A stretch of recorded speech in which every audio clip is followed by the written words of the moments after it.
Yo, what is going on, YouTube? Thank you for stopping by my channel, Photo Finish Garage. I appreciate all of the recent subscribers, and yeah, just people that have been looking at my content. You know, I really wish that I could post really full-time, basically be like a full-time automotive journalist slash DIY repair slash car reviews. I mean, I'm kind of working on a few ideas, but until then, this is what I have. This video is actually going to be, and sorry about the lighting, this video is actually going to be regarding the vehicle that I recently acquired. It's a 2012 Hyundai Accent. I actually bought this car as a flip car. I paid probably $900 for it. I got it at 229,000 miles, and I did spark plugs. It had an oil leak at the valve cover gasket. Put a serpentine belt on, and let's see, a control arm and some brake pads, pretty much. Oh, and a front bumper. So I was going to be flipping the car and kind of making some money off of it. And I mean, really, it might be for sale pretty soon anyway. But I'm actually making this video while I have it to document and see. I'm in my little Hyundai Accent. I'm making the video to actually document a few points while I have the car. So this video is actually going to be the top 5 things that I like about my Hyundai Accent. I think I can probably squeeze 6 in there, but let's see. So number 1, the most important reason for why you would drive a car like this is the miles per gallon and the cost to operate. So with gas prices hovering around the $2.50 mark, really as low as $2.15 a gallon here in Texas, I've been filling up a gas tank for pretty much an average of $19 to $22. The tank is about, I believe it's a 11-gallon tank, but you're not actually able to put 11 gallons in it with the reserve capacity.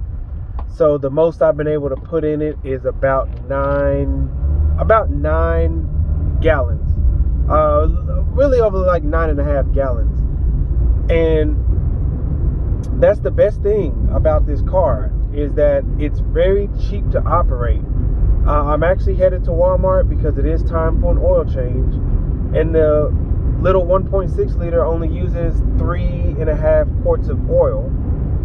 And then you have, the car getting about, on average, 35 to 37 miles per gallon.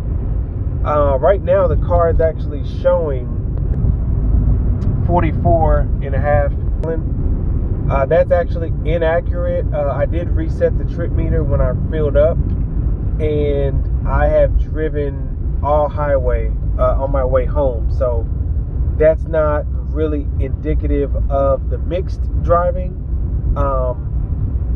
but on average that actually displays 37 to 38 miles per gallon. So that's excellent. I can get about 350 miles to one tank, a little bit more, before I have to fill up. Now, I also fill up when there's 2 bars left, and when my light is on. The light comes on and there's 2 little bars left. It's saying you can go about 60 miles. So if you push it, you might be able to get to maybe 370, 380. So that's what you can expect. Point number 2. It's a compact car. I actually have the hatchback version of the car, so it's basically four doors and then a fifth door on the hatchback. Sorry about the lighting. I do love the footprint. I can't lie. After driving the F-150 as my daily driver, I did have some complaints about how big and bulky that vehicle was. So driving this car, it is nice to be able to zip around and pull into tight parking spots and just not have to worry about being so big on the road. It's easy to change lanes. It's easy to be zippy and go around corners, all while sipping fuel. So I do like that. Number 3, I touched on it earlier. Cheap maintenance. As I mentioned, this engine only takes 3.5 quarts of oil and a filter. So you're really doing, if you do your oil changes by yourself like I do, you're doing oil changes for less than $20. And I mean, that's just cheaper than any facility is going to charge you for oil change. And this is using high mileage synthetic oil that I'm getting from Walmart. So very, very affordable. The tires, the rims on the vehicle, they're 14-inch rims, steel wheels, and the tires are brand new, $55 for a Chinese tire from Walmart. So I mean, you can get a set of brand new tires for $200. I mean, oil changes for $20.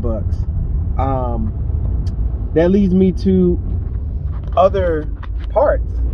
Because this vehicle is mass produced, there's a plethora of used recycled parts in the junkyard.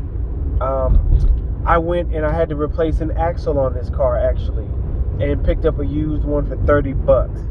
I picked up a used starter for $35. I'm sorry, a used alternator for $35. It's just plenty of parts out there to be able to keep this thing on the road. Right now I'm uploading videos daily about just kind of documenting every time I go to the car in the morning to start my commute to work, just documenting the mileage and the startup, the cold starts, and just trying to document how it's been. I have really no complaints with the vehicle. Oh, one thing to add to this is so on the maintenance tip, the water pump, it's 4 bolts and bolts on to the exterior of the engine. Very easy to access. The timing chain, I haven't done it yet, but you can get a timing chain kit for $100 off Rock Auto. No special tools needed. Even to get the crank pulley off is just the bolt. You don't have to have a puller to pull the pulley off of the engine. It's very, very simple to work on, and it's just got huge aftermarket support, a plethora of used recycled parts to keep costs low. My 4th point, simplicity. This car so I'm really a Honda guy, or was a Honda guy. Grew up working on a lot of Civics and Integras and CRVs and all that. And this car being a hatchback kind of just reminds me of the bigger Honda Civic hatchback, a bigger Honda Civic hatchback from the 90s. Lot of similarities. I mean, I'm not saying exactly the same. I'm just saying that it's a hatchback. It's a little bit longer with the rear doors, but it still has the same simplistic features that I can enjoy. One of the main is the climate controls. It's just very simple features that work. Less things to break. This one's an automatic gear shifter. Just very, very simple. This one still has cruise control. can listen to the tactile feel of the blinkers. You know, everything just turns on and it works. The mirrors work, the wind, you know, it's just a very simple, purpose-built vehicle. And I can definitely appreciate simplicity when it comes to things that just work. Another favorite has a key.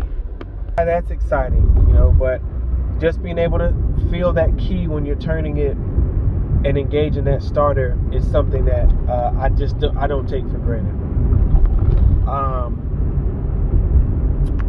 My fifth, or I think I have a few more. My fifth point is that it's purposeful. You know, this car is not the vehicle to a large there. You know, my kid is 7 years old, and so we have a booster seat back there, and it's a little tight with all three of us in the car, but it's doable. Now, if I had an infant, I think it's possibly still doable. I would probably be the one that's most uncomfortable in the vehicle. Once you gotta, you know, I'm just tall, but it's doable. You know, for somebody that, I'm not suggesting you use this car as a family vehicle, because I mean that's why they make the Elantra, that's why they make the Sonata, kind of a full-size car. That's why they make their smaller SUVs, things like that. But this car it has one purpose, and that purpose is to go long distances efficiently, cheaply. That's it. So for me, I was faced with the decision to either drive my full-size V8 truck 120 miles plus a day to work when it's just me, or find something that is more reasonable and economical to get to and from work. You know, when you're really looking at budgeting and saving money, a lot of our wasteful spending, unfortunately, is in gas.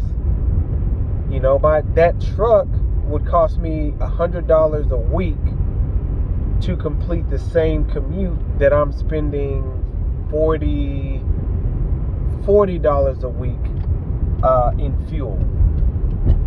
So I just like things that are purposeful and work, which is why I kind of have fell in love with the car, really. I mean, I never thought I'd be in a Hyundai Accent, but for the money and the value that you get, you can't really beat it. Speaking of value, these cars are not that expensive. You know, I told you guys I paid $900 for this vehicle, which I did, but it also had a little damage on it. The front bumper was broken off, so I had to replace that, and it had some other mechanical issues that I fixed. But to get a running, driving version of this car, automatic or manual, you're in it for $2,500. $2,500, and that's it. That's lower mileage than me. You know, I actually have 238,000 miles on mine. So a car with 140, 170, I've seen them for about $3,000. So you got to factor in, you know, I also had a Prius, a 2012 Prius. That was great, 55, 60 miles to the gallon. But the generation I had head gasket issues. It had ABS, the ABS brake booster, since it was electronic, was an issue. So you're getting high miles per gallon, but there's a bunch of technology that fails in order to achieve that. So it's really a solid car. You know, it really has been. And I think my last point in the video here, visibility. The vehicle, it is small, but the windows, let me see if I can show you. So the windows are big, and so you got a lot of visibility all the way, and you can see. I guess that back window is a little suspect with the headrest in the middle there, but for the most part, all four of the other windows are functionally large enough. So I'm going to end the video there. I appreciate the like and the subscriptions. I think I'm going to start doing more long form videos like this with various topics surrounding the vehicles that I already own, and anything I can get my hands on, just to help somebody out there. You know, I've been stuck on the, should I sell this car? Should I sell the F-150? And I might do a video on that as well. But the next video I'll upload on this vehicle will be the top 5 things that I don't like about this car. Stay tuned. Thanks for watching.